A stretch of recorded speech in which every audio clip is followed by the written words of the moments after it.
Welcome to the SeizeYourBusiness.com podcast. My name is Kevin O'Flaherty from O'Flaherty Law. I'm joined today by Beth and Todd Banner from Banner & Banner, Inc. And our topic today is going to be using videos to market. So, guys, thanks for being here today. Oh, thanks for having us. Thanks for having us. Tell me about Banner & Banner, Inc. What do you do? What's your history? Well, we're actually, starting with Beth, been doing websites since 2008. We incorporated in 2011. And so Beth builds websites. I do photography and video. Okay, that's a match made in heaven. So, how do you go about getting your business? Well, we do networking. I've done cold calling in Oak Park, where we actually have our office, and but mainly through word of mouth and a lot of networking. How did you guys get into this line of business? Well, Beth, I think I'll let you take over on how you got into. I worked at ad agencies for years, doing key lining, which is digital, putting together an ad digitally with art directors and copywriters, and it just sort of moved into web design because printing isn't what it used to be. Yeah. People don't necessarily run ads anymore; they do events, and they do a lot of on-web stuff. Okay. How do you guys? What sort of value do you guys add over and above what someone can get from just doing, a WordPress site on their own? Some of our best clients are people who have either tried it themselves or had a family member or friend do it for them. So they understand the value of getting someone who does it full time and letting them work on their business instead of trying to figure out why things aren't working. Okay. So why don't you talk a little bit about the topic today, which is using videos to market. I know that's an important part of internet marketing. Tell me why, and tell me how to do that effectively. Well, it's becoming more and more important for search engine optimization to have video on your website. And so rather than just having a static site where people come and look and see what you do, you can have a short promotional video on your site, and we call them video business cards. And essentially, if you come up with a script and you keep it from 30 seconds to maybe a little bit over a minute, it gives you a presence. It gives people a feeling for you, who you are, rather than just looking at pictures. And when we do these video business cards, we can also take still photography and splice those in. So you're not really going to be maybe you doing an introduction of 10 seconds, and then we move to showing photos of your business or what you do. So it depends on the business. We just did one for an acupuncture studio, so we did their website. I had done their photography, so it was pretty easy to take the video and the stills and put that together and give people a feel for their business. Okay. Do you, for people who aren't necessarily good public speakers, do you kind of help get good content out of, if let's say you're an acupuncturist and you're really good at acupuncture, but you don't like to, you don't have your elevator speech down, or you'd have trouble looking into a camera and talking to your clients. Do you kind of help them put together their content a little bit? Or? We have not done that yet. Yeah. I mean, we have essentially just said to people, you make sure you have a script, and the ones that we've done, people, have been able to do it.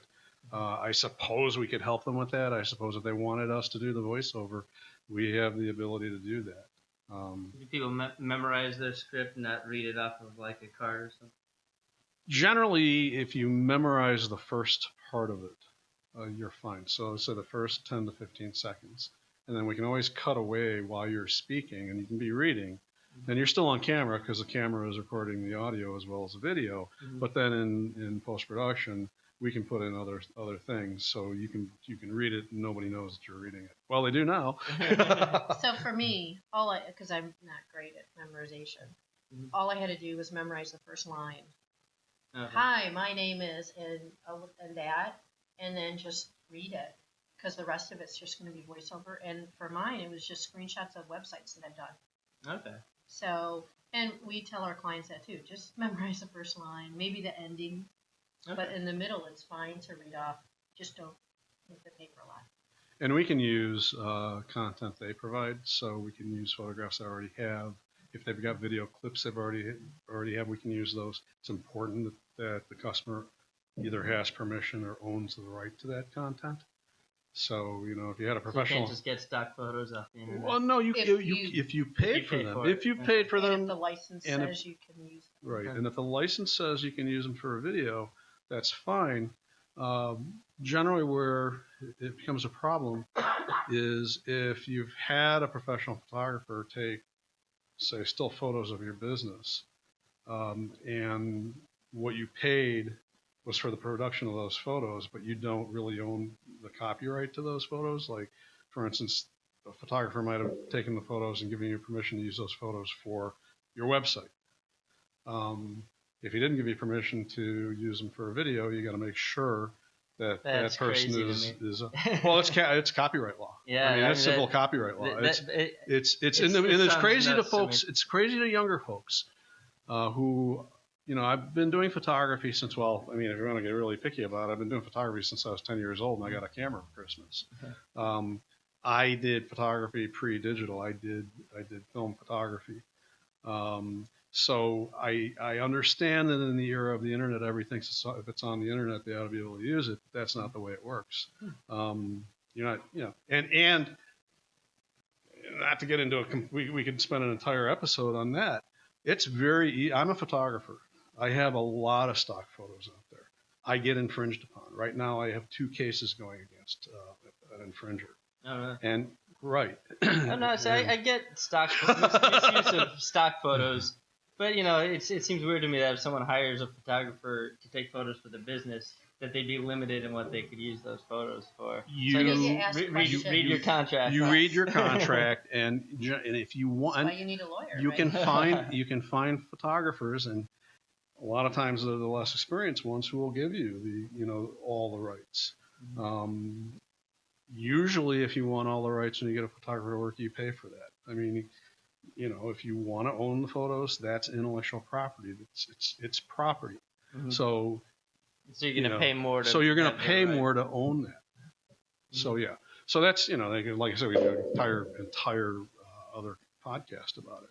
But as long as you have either permission or the right to those images or whatever content it is, we're fine. But our contract does say, in our contract, which you signed, it says that you either have permission or the right to any content that you provide to us. Okay. For anything, Yeah, web design. for anything. So We don't want to get sued because Sure. someone steals something. Right. Yeah, absolutely. Yeah, I love you guys talking about the importance of good contracts. So how much does a video like this cost to do, ballpark? $500. Okay. So if you want a 1-minute promotional video, and that is going to include the shoot, and the shoot's probably going to be about an hour. It's not going to take much time, and it's going to include the editing and putting it together. And really, then you own the video, especially if you're giving us content that we don't own. I mean, we give you the video, so it's $500 is no extra cost. You can use that video for anything. You can use that video for YouTube. You can put it on your website. You know, whatever you want to do with it, it's yours. So from an SEO perspective, it doesn't matter how many videos you have on your website. Does it matter if you change them out frequently, or is it just the fact that your website has a video on it is that what boosts the SEO? Google owns YouTube, so they love video. And it also, people are more willing to watch a video than actually read through your content. Mm-hmm. So all those things. And they love fresh content. They love content that changes. They want to know that you're taking care of your website and that you put new and fresh and relevant. So if you put a cat video up, maybe not so, unless you're a cat groomer or something, but it needs to be relevant to what you do. And so actually changing out so if I do new podcasts, and I should not That's just great have my for your SEO. but I shouldn't just have my favorite podcast from 3 months ago up on my website. I should change it out with each new Well, if podcast. you're doing, I saw the way you have your podcast, because you keep adding. I think that's what's drawing the SEO. Okay. Not necessarily the changing. Okay. I mean, if it's on your about page, I'm not sure they expect you to. Okay. You know, how many times are you going to change what you? You know, and you can do. And you can do your own. I mean, if you have a blog and you put video up every week or two, that's fine. I'm not suggesting that you pay somebody like me to do that. But, you know, if you, even with an iPhone or a smartphone, you can do pretty decent video. The things, and actually we have on our website, on our blog, a video tutorial on how to make a decent video with a phone. You have to light it. I mean, Which you're obviously doing. This you're is a great obviously setup, do. by the way. Thank you. Yeah. But and lights are not that expensive. I'm sure those were not the lights you're using here are not. Yeah, this whole expensive. setup wasn't very expensive. For video, really, there's a little LED light. It's a multi-LED.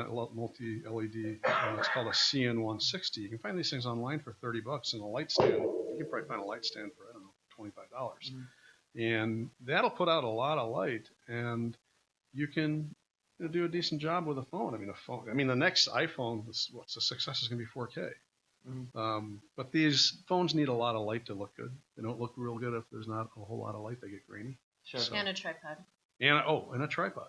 Yours is mounted. I mean, because on a popcorn machine. On a popcorn machine. No, that's cool. But I mean, tripods are not expensive, and they have special phone holders that will fit on a tripod. Okay. And I picked one of these things up actually for the video that we did at Holiday Camera in Oak Park. It was $7. I mean, it's this little plastic. It probably will last maybe a year. It's made out of plastic, but it has a screw thread so you can put it on a tripod, and it essentially has this little clamp that just clamps around your phone. And once you do that, you can get pretty decent video. Videos really looks best if you have it. Whatever you're shooting it with, camera, phone, steady on a tripod. Sure. Because the bigger the screen, the more movement you're going to notice. So you won't notice it on your phone, but all of a sudden when you put it on your screen, you'll see it do that. Yeah. So it sounds like a lot of the value that you guys are adding for that $500 is really the kind of production work on it, right? It's not easy to... You say higher production value. So we light it with bigger LED panels. They're still not huge. They have to be portable because we go out to do this. But we light the person that's doing the video, and we also light the background. So if they have something in the background you want to see, Speaking of lighting, I suspect that I need to light this correctly. I need these lights coming in from the front, right? Because I've got them, for those who can't see on the video, I've got them coming in from each side. What you could do is, because it would be, obviously the camera would see it, so you might think about some sort of mount on the wall, and then you could mount a fairly decent, they have these light panels that are really about the size of an iPad, and they're about $200, you find them online. Oh, yeah. You can mount that, and that'll put up enough light to, The only other thing I recommend is that window. When I was looking at your podcast to see what you do. It just looks like a bright bar of white light. Yes. Yeah. Yeah. Maybe you get a screen. Yeah. And you just when you're doing these videos, the screen is in front and it just blocks that light so it doesn't look because it's it is really bright compared to everything else. Yeah. Thank you for the advice on that. I want to drill down a little bit more on the SEO stuff. And a lot of times these interviews turn into my personal questions that I want to know for myself. But I figure probably a lot of the listeners will want to know the same thing. Probably everybody does. So I have 3 websites. I've got my O'Flaherty Law website. I've got the Seize Your Business podcast website, and I've got my Know Your Law blog website. Okay. And I've been told the content is king, and I can't get a straight answer from anyone about whether I need to have those all, when I update my blog, whether that actually needs to be on my main O'Flaherty Law website, which is where I really want to draw the traffic to and what I want the SEO to be on. I mean, I backlink all the articles back to O'Flaherty Law, but I'm not actually updating the O'Flaherty Law site, except for the little, the widget at the bottom of the site that shows the most recent articles. So that's probably a negative SEO, right? Okay. And it's good that you're not posting it to both because Google doesn't like. So I'll get Google thinks you're scraping it. They don't like duplicate yeah. content. Okay. I would post where you want people to go. So Why put would it you all post on one it site. on somewhere you know? Yeah. Yeah. And why do you? What was the third one? It was. So I've got my law firm site, right? A law-based blog that I do, and then the podcast site. Is there a reason why they're not connected? One's a Weebly site that's got more functionality. My O'Flaherty Law site is. Okay. And the WordPress site is, or the blog is a WordPress site that is just a little bit easier to do blog articles. Does Weebly not have blog capabilities? That's probably something I need to look into. Probably a good reason to hire a web person. But I assume it probably does because I know it's more premium than than WordPress. I just haven't looked into it. So. Well, when you talk about a WordPress site, you're saying that you have that on WordPress.com, is what my guess is. Or is it self-hosted? It's self-hosted. It's self-hosted, Okay. so it's WordPress CMS, Yeah. content management system, Right. self-hosted. I would What's- post it where you want it. Yeah. Post where you want the attention to go. Oh, well, thank you. And then the I've little asked many widget- web people about that, and this is the first straight answer The I've gotten. little widget, I'm not sure how much that. And if you want people to go to your website, then why would you have a widget telling them there's content on their site? No, that's a That good doesn't point. make any sense to me. Sure. Because usually they describe it as an octopus, where all your social media and anything else you want leads back into your website, because that's where you want them to be. Sure. Thank you for the advice on that. Sure. Sure. Anything else you guys want to add about SEO or video marketing? SEO is an interesting topic because it's always changing. Yeah. Google is always changing their algorithms. They're the ones who make the rules. And it's not a one and done. Mhm. It's continual. And because content is king, they want to know their customer is the person Googling, right? Mhm. Searching for something. And they want people to get the correct results for the term that they're searching. So if your content doesn't match what your description is, they don't like that at all, because that means they're sending someone to a place that's not going to help them, not Okay. going to be what they're looking for. So you have to write and tailor your site and the content to what you think your customers want, right? So if your customers aren't other lawyers, writing content that speaks to them, it's not going to help you. It's not going to help you draw the right thing, and it's not going to help on your search either, because it's going to be lawyers looking for what you're talking Sure. about, instead of customers or clients looking to hire you because they see you as talking about the things they need to fix. Yeah, and that's what our blog is directed at. The tagline is a legal blog for non-legal people. It's kind of Right. I don't want lawyers to read my blog. They can read it if they want, but you Yeah. know, although I do have a funny story. I had an associate that was researching something for me, and she like prints out this source, and it's an attorney's blog article, and she didn't realize until It was yours? Yeah, we're using. There's a little bit of a circular thing. That's We're hilarious. using our own blog article as. Which isn't great. Yeah. This sounds familiar. That's That's funny. my writing. My Yeah. background is actually I have a master's degree in molecular biology, and citing yourself is not. Yeah, that's, I mean, you can. Yeah, I mean, we- you can. And people do. You can cite prior work. It's fine. A lot of times online, I'll see somebody cite something. They'll try and back themselves up by citing an article that says the same thing, and they wrote it. You know. Which isn't. Yeah. Which But is funny though. I would try and condense that if you can, because that's where you want people to be. You want people to know also that this is my advice, this is what I'm talking about, and this is how I can help you. So let me ask you this. Now we've opened a Pandora's box. So I've got these three websites with all of their different, fan bases, I guess. Because there's Right. people that go to the blog website. There's people that go to the podcast website. Right. How do I condense that without, can I, within the O'Flaherty law domain, can I lead to see, I guess, what's the way to condense it without having duplicate work that's going to hurt my SEO, posting it on both sites, without just shutting down, Redirects. the Well, Redirect. yeah, I would start posting the blog. I would see. I'm not real familiar with Weebly, but I just moved someone off the site because they said it didn't have enough functionality. So that's kind of funny. To WordPress.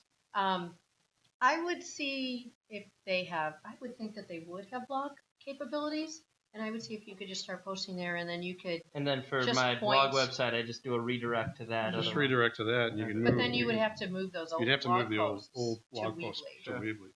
But you And might want to could do that. redirect so that Google doesn't get mad, and so when it comes up in search, it goes to the right place. Okay. Because you got to think about branding, and if you're trying to keep that all under one brand, then having it in 3 different places is just confusing the Yeah. issue.